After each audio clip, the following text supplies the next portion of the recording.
Welcome back to Online Darts, everyone. We are here in Poland and we've got Matt Porter. Matt, thanks very much. I know I've been pestering you for a while to do this. It's been a while since we've done one. First of all, here in Poland, moved to a bigger venue, and what a credible response it's been. Yeah, really good. I mean, the event off the bat last year, I think we sold it out in 6 weeks. We announced it quite late and we were a little bit cautious about how well it was going to do, but the Polish darts community is there in its numbers, and this year moving to Gliwice, we had 6,000 in last night, we've got 10,000 tonight.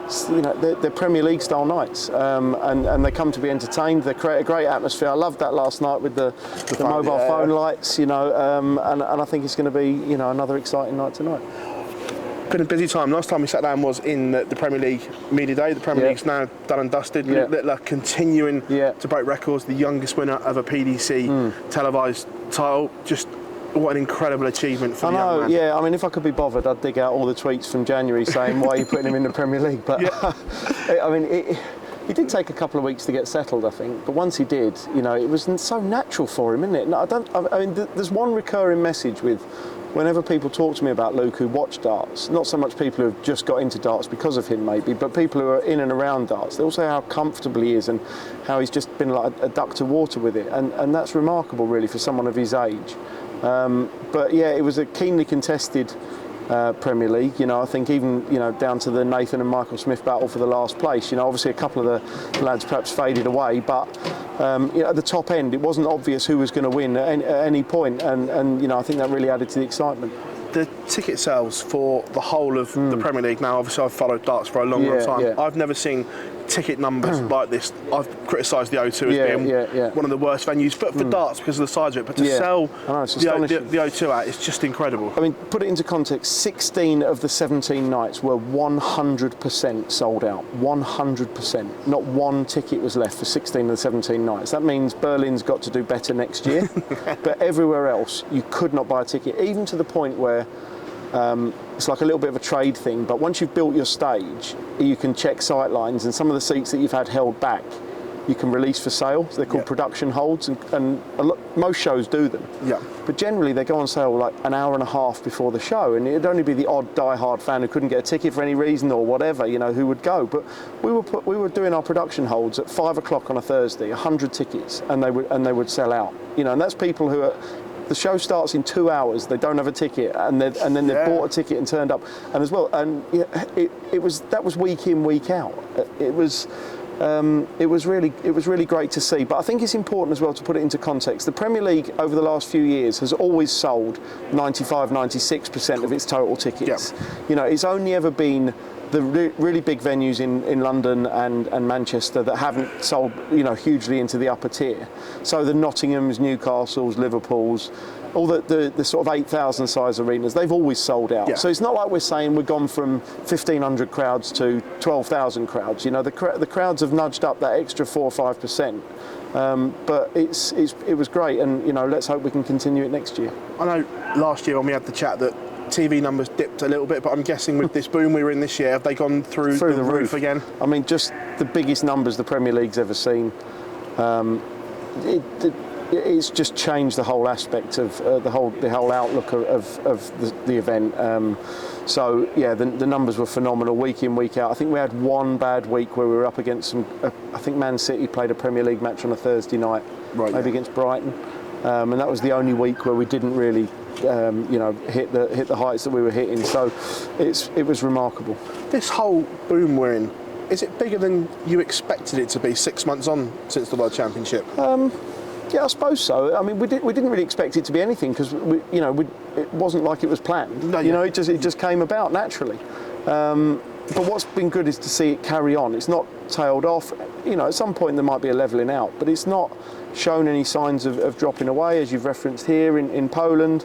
We've been on this is a 22-week in a row spell that we're going through, and everywhere has seen bigger numbers than the previous year, whether that's on TV or in the arenas. So it's a great time for darts. I mean, if I was a player now, I'd be so excited about the future and what it might hold for me. And if I was a fan, which I am, but if I was only a fan, then I would be thinking there's just so much to satisfy my appetite. Going back to Luke, obviously the darts fans knew Luke since he was 13, 14 from the JDC. Yeah. but the way he's transcended into the sport to the casual audience, into other areas that I don't think any other player could, has been remarkable. Are the PDC seeing the benefits of the new audience, so to speak, as well? Yeah, I mean, we are, but it's not as straightforward as that. You know, I mean, look, a 17-year-old in himself doesn't necessarily help you hugely in every aspect of sponsorship, for example. You know, as I said, we were selling 96% of Premier League tickets anyway, so it's only a little bit more. I think what's been the biggest benefit to us is seeing the different audience, the different demographic, the different media that we've hit. So rather than necessarily saying the numbers have been the major difference, it's the areas that we've gone into. You know, I think did Luke present a Brit Award? He went on. You know, Jonathan Ross doing the England launch, and doing the England Euros launch. He's doing something around the British Grand Prix in a couple of weeks. You know, just different things, different aspects of society and media that darts was very rarely touched by before. Well, on the media side of it, a player's got to be a little bit careful. And I'm not saying they've been bad, but now, for the first time, we're seeing the front pages of tabloids looking for stories on the sport, which has never really happened. Yeah. So is that something players have got to become accustomed to and get used to as well? Yeah, I mean, I think I said to you before, it was yourself or somebody else I interviewed about some of the clickbait has been atrocious. You know, really, really lazy journalism, ill-informed journalism. You know, when I read stuff about people talking about how Luke Littler's playing in front of no crowds in Milton Keynes at Players' Championship events, you think, come on, you know, it's a tiny little bit of research you've got to do to work that out, you know. So the overall profile for the sport is fantastic. Some of the headlines have been garbage, and I think real darts fans and people who followed the sport for a while understand that. But it's been, you know, it has been an eye-opener for some of the players, that some of their social media, some of the offhand comments they might make or anything like that are going to get picked up on, and they've got to be careful about that because they're professionals. We want them to be entertaining, we want them to be engaging, but in the same vein they have to be conscious of the fact they're in the public eye in the same way a footballer, a golfer, a tennis player, a cricketer, whatever it is. So they need to act appropriately for that. New York, just obviously off there as well, again grown again in stature, the tournament numbers again. The growth in North America, you must be delighted with right now. Yeah, certainly in terms of the crowd sizes. You know, there was good numbers in at Madison Square Garden. You know, we're not talking Premier League levels, but we've gone from kind of 1,500 to 2,500, 3,000, 3,500 on the Saturday night. So they're good numbers, and that's Americans as well, rather than just Brits travelling as it used to be in Vegas. I think there's still some work to be done on developing darts domestically there. Yeah. You know, we want to see more players coming through. We want to see the next generation of players from North America, because there's a huge amount of darts activity at an amateur level, semi-pro level in North America, but over time that needs to convert to players who can compete at the highest level. Some of the tie-ups that you did, and me being a wrestling fan, the link up with WWE, I don't think people appreciate how big that is for the sport, because what they do is incredible. Yeah. And to get a foot in with them must be a very pleasing thing for you. I think what's astonishing is when you look at that, when you look at the New York Jets, when you look at Ariel Helwani's podcast, they all approached us. You know, now don't get me wrong, we were putting feelers out there and things like that, but they all came to us and said, we know you're in town, can we do something? And as you say, people need to understand that isn't the sort of thing they do to everything that comes to New York. So yeah, it's really gratifying to see that we can hit the mainstream in other areas as well. A couple of bits that have come up from the women's darts mainly at the moment. Obviously the transgender issue has reared its head again, and we've seen in other organisations players have refused to play for whatever reason. Is that something that you've looked at from afar, and are you comfortable with your policy, and will it change at all with the players' reactions? No, I mean, we're entirely comfortable with our policy, and I think it's important to when you say the players' reactions, it's important to quantify that in terms of there's 100 women playing the women's series, and the number of players who are having a problem with it is small. So we're comfortable with our policy. Again, it falls under our safeguarding issues. It falls under our relationship with the DRA and the PDPA, and looking at the welfare of players and things like that. So it's something we're very aware of, something we're talking about on a regular basis with the right people to make sure that the right things are in place. but it's not something we're planning on making any significant changes on that. No, because obviously it came up in a WDF event, and it was an interesting talking about tournament rebrands and things like that. Is there anything on the horizon? Because it was some interesting chat on social media about tournaments like the Slam. Are we going to see anything different with that coming up? And are you looking to rebrand tournaments in the future? Not necessarily rebrand, but we are looking at some formats. We're looking at some structures, some durations of tournaments. It might be time for some events to move on to the next step.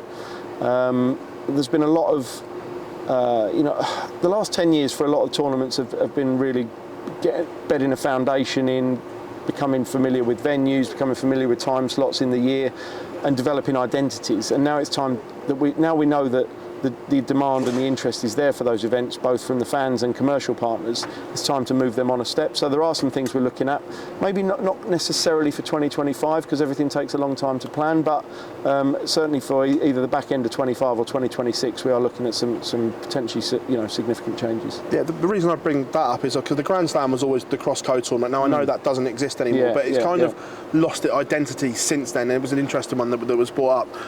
That was UK Open as well. Are we looking at any changes for the UK Open next year in terms of what we got asked to ask you? That are we going to potentially see women being offered some places off the women's series in the UK Open and maybe expanding the field at all? I'm not sure we can expand the field because I don't think we've got time. If you think when the tournament starts at 11 o'clock on Friday, it's pretty relentless all the way through to 11 o'clock on Sunday night. Yeah. So I'm not sure we can necessarily cope with more than 160 whatever players we've got in there at the moment. But we are looking at different ways in which players can qualify who are not tour card holders. Interesting. Will that be for next year, or is that again something perhaps down the... It all depends. Look at our TV contracts with Sky and ITV both expire in 2025. And they're both fundamental to the success and the development of the PDC. So we have to see where we're going to go with those arrangements before we make too many long-term changes. But you brought that up. It's interesting. I was going to say, because that comes up a lot. Are we close to new agreements with both broadcasters, or are you looking at other options? We talk to them all the time. We want to see what the market says. We know what the going rate is. We know what we feel our value is. So we have the conversations. We've got two excellent partners who work with us to put on excellent events. We've been with them both for a long time now, and we'd like to see those relationships continue to flourish. But the conversations are ongoing, and we're obviously aware of the way the broadcast landscape is as well. So, it's not for me to sit here and start speculating on things. So we'll see how that unfolds over the next few weeks. Saudi Arabia. This seems like it's come up a lot. Obviously, I know when Barry went on the snooker rampages, and then he brought darts into it as well and said, look, we're talking to Saudi.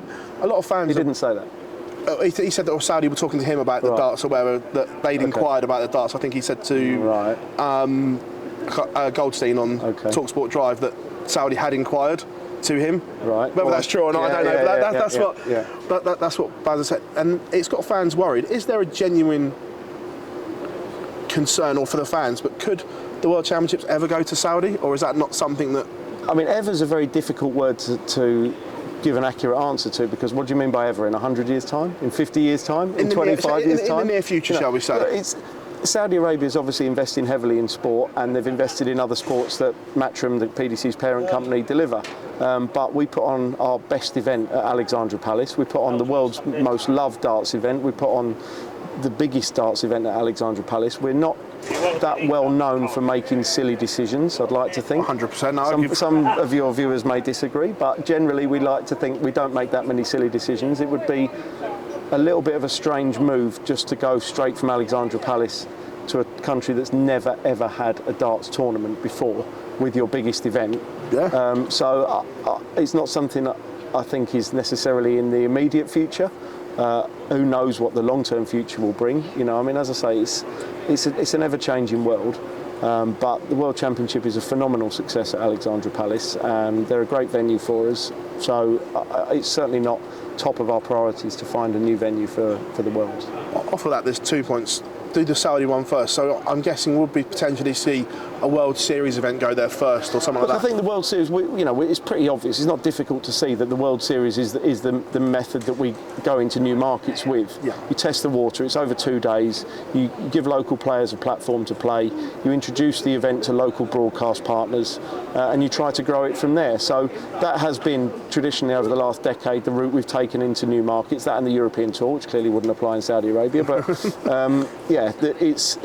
that to me, if I was a fan, I would think that was a more logical move than necessarily moving the World Championship there. In 2025, are we going to see an expansion of the World Series or any new territories, or are the ones that we've got kind of set? We're running out of time. There's not that many spare weekends, is it? I think this is 22 weeks in a row from Bahrain. If you include the Premier League and the European Tours and everything like that. We haven't got a lot of spare capacity. So I think it, more so than necessarily putting on more events, it's evaluating all our events and seeing if we can replace any if they're not performing as well as we'd like them to. If they're either not penetrating their markets well enough, not helping to produce local players, not delivering in terms of crowd interest or broadcast interest, then is it time to drop any of those and replace them with newer ones? The World Championship, and I say this because of what we've seen so far this year with ticket sales. Last year, I don't think tickets went on general sale. If it was a handful. Yeah, it was a handful of tickets. Yeah. If that's the same again this year, where tickets don't make general sale. Yeah. Which they won't, by the way. If you don't sign up for priority tickets, I did say if. No, the answer was going to be. I mean, this is a genuine information point to people. Yeah. If you do not sign up for the priority, that doesn't mean subscribe to PDC TV. That's the one that costs you money, and you get first choice. If you don't sign up for the priority window, which is the second window, which gives you free access to the second window, so we're not charging you for that. If you don't sign up for that, you will not get a ticket for Ali Pali without having to go through a highly risky manoeuvre in the resale market, which we would always advise against. So, when that happens, I'll say, are we at the point now where Ali Pali, the hall that we are you looking at the Great Hall? No. Or is it extra sessions for demand? There's other ways of doing it, yeah. The Great Hall, I think I've said this before, the Great Hall it doesn't work to reverse the event. Yeah. Because the space that we need for everything else that goes with the World Championship doesn't fit in the rest of Alexandra Palace. So that's another thing when we look at the future of the World Championship, what we can do. Nowhere in the world creates the atmosphere that those 3,200 fans do in the West Hall at Alexandra Palace. But clearly that 3,200 could be 6,400 with the demand that we've got for the event. So the Great Hall is a very, very difficult scenario, and not one that we think is practical as things stand at the moment. We'd have to look at other ways. So I'm just putting two and two together, and I might be way off. Yeah. Potentially, are we going to see an expansion of the World Championship field then with extra sessions? Maybe, but you've got to be careful not to dilute the quality. If we do it, it has to be done at the right time with the right quality. But we've done that before, the World Championship, I think when I started, was 24 players, maybe 32. Yeah, so I remember it was 24. And then 48, 64, 68. We had 68, which was a bit strange when we had that little preliminary round. But and then 72 and now 96. So, that's only gone one way. World Cup on the horizon. I know it's obviously staying as pairs, but the feedback from last year, was it all as you'd hoped from the switch? It was pretty good, it was pretty good. I think we've got to be careful. We don't want to get into the realms of having long one-sided pairs matches, because that will be quite tedious. But for the first year of doing it under the new format, the feedback was positive. I think players enjoyed it, crowd enjoyed it. So more than happy to keep running with that. Moving on into 2025, I know you don't want to give anything away right now, but what is the long-term goal for the PDC? How do you expand on this great work that you've done? Like you say, we're running out of time to do stuff. So how do you expand on the great work that we're doing to go to the next level? You keep building the value of each individual event, and you have to make sure that each event fits into the overall context of the calendar. We won't just do a random event that doesn't have any meaning or any relevance with anything else that we do. That's why everything fits within a certain bracket, whether it's a Pro Tour, European Tour, Challenge Tour, Women's Series, Dev Tour, affiliate tours, World Series, whatever. Everything fits within the structure, because just to do random events we haven't got time to do that, So we have to make sure that the space that we've got available in the calendar is being maximised, and that we're hitting the right audiences, that we're trying out the right new markets, and that we're developing in the markets that we're in. It's not a huge change from what we've been doing over the last few years. It's just maybe a little bit accelerated now. On the women's game as well, obviously, I know we spoke last year that when Bo qualified for Lakeside and Alexandra Palace, that she had to pick. Yeah. Has that been looked at for the women this year, or will the rules be the same?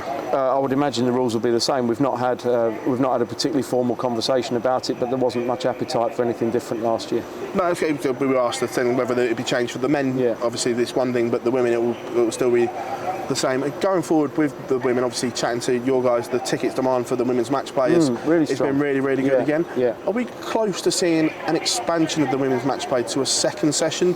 Maybe, but don't forget what I said before about our TV position. So our TV contracts are set now until the end of 2025. Yeah. So anything new we introduce, anything different that we do before then, has to be with the agreement of all the relevant stakeholders. So you're probably not going to see a huge amount of change in 2025 across anything that's going to make a fundamental difference, because until those positions are clarified for 2026 and beyond, we don't know what scope we've got to play with increased formats, increased days.